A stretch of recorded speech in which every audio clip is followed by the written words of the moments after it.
Hey everyone, my name is Taylor Smith, aka The Career Coach, and today I'm talking about the job application process. So maybe it's your first time applying for a job, or maybe it's been a while and you just want to see what the latest and greatest process is as far as applying to jobs.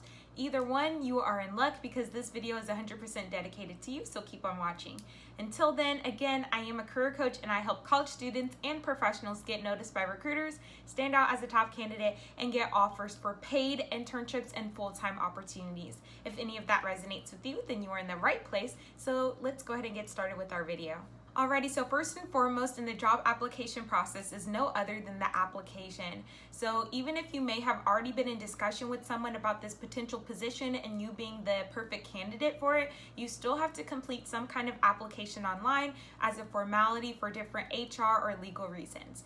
But whatever the reason, you will have to apply online, and there are two main ways that your application will actually be reviewed. So the first way is that it's some kind of automated system that's going to either scan or read your resume and look for these keywords, otherwise known as buzzwords. So they may be looking for characteristics that may be depicted on their job application, or some of the things that they expect you to learn or already know within this position and what they're looking for. Whatever the reason, the system is going to automatically read and scan your resume, and if you don't hit a certain percentage of what they're looking for, your application may be automatically rejected, and that's why you may see some kind of rejection email within a matter of minutes or even a couple hours after submitting your application. Some other things that may be included in your application are checking some of the competencies that you have. So it may just be a list and you have to check and say, yes, I know this, yes, I know that, etc. Or there may be some kind of assessment that you have to do online in addition to the application. So it may be some kind of assessment that's asking you about some of your core competencies, testing some of that knowledge with some type of calculation, or maybe some kind of multiple choice test that you have to pick the best answer, or maybe in some cases the only answer. This could also be some kind of behavioral assessment that's testing and seeing what is your different work style or personality type when it relates to the workplace. And whatever the assessment is, it does have some kind of pass-fail ratio. So if you don't pass this assessment, then your application is again going to get automatically rejected, and unfortunately you won't progress to next steps. The second way that your application may be reviewed is by some kind of actual human being that's actually reading it and assessing it.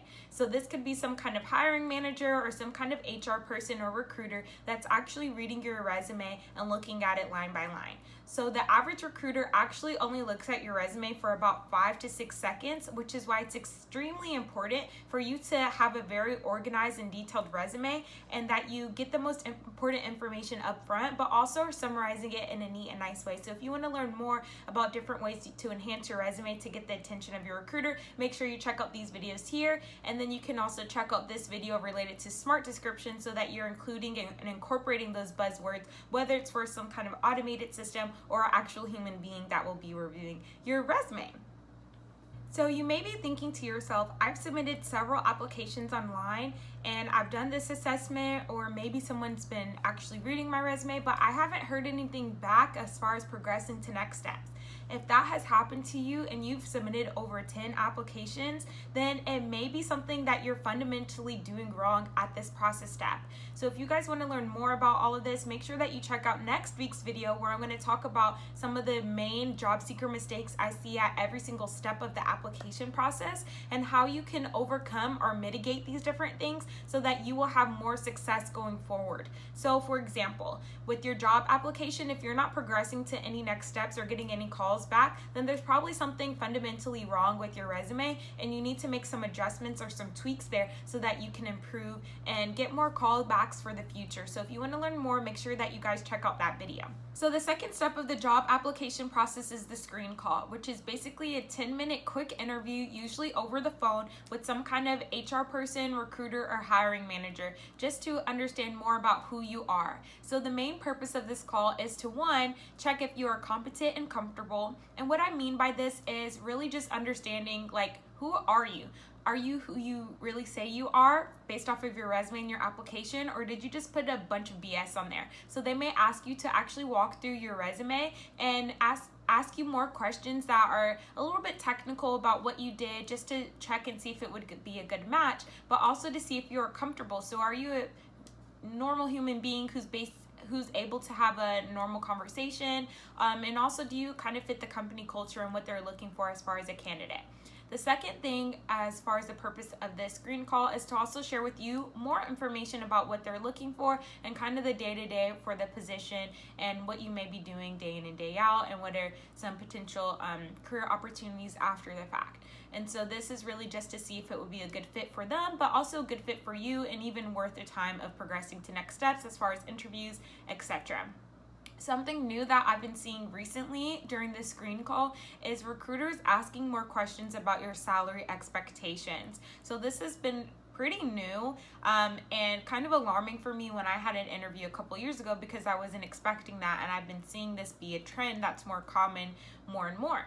And so my advice here is to not put yourself in some kind of box, because every position has some kind of threshold on how much they can offer this specific position. And even if you've done your research on the position at this point or not, whatever your salary expectations are or what your goal is may be a lot lower than what the position is actually able to offer you. And so you don't want to set yourself in some kind of box, because if you do, then that may be exactly what they offer you at the end of the day, when that's not really the worth that you have or the capacity that they have available to you. So you don't want to limit yourself. You want to try to ask more questions to them to figure out what are some of the expectations they have for the position, or maybe what is the range that they're looking to offer for the specific position instead.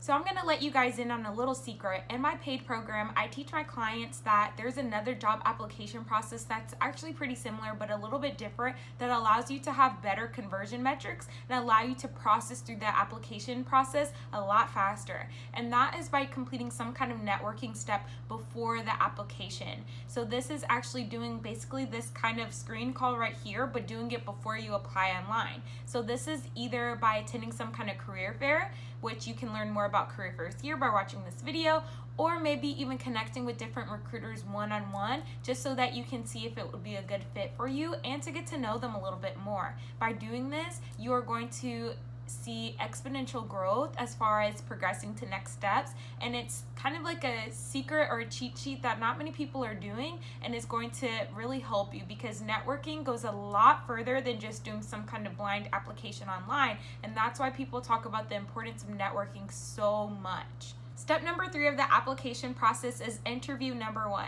So depending on the position or the different company, this is usually with the hiring manager. And this is to, 1, get to know more about you again. So asking you more questions about your resume, going in a lot more detail, and really understanding some of the things that you've done in the past. Number 2, they may ask you some behavioral questions, so really just trying to understand how you handle different adverse situations. If you want to learn more about behavioral interviews, if you want to learn more about the STAR method, basically a process in order to answer these behavioral questions, make sure you check out this video here. And then lastly, they may even ask you some technical or functional questions just to understand or see some of your current competencies, or how you may solve a specific type of problem. Up next, we have interview number 2. So again, this will vary per position or per company, but this is usually with some higher up managers, with some different executives, or maybe even some colleagues to the position. And so this could be a variety of things. This could be a day of different interviews back to back to back. Maybe that's 3 to 5 rounds in one day. Or this may be some kind of day assessment where you're doing some kind of presentation, you're also doing some kind of case study, as well as some more interviews. Or this could maybe even be interviews throughout the course of a few days or even a few weeks. I'm bucketizing all of this into the interview number 2 step within this application process.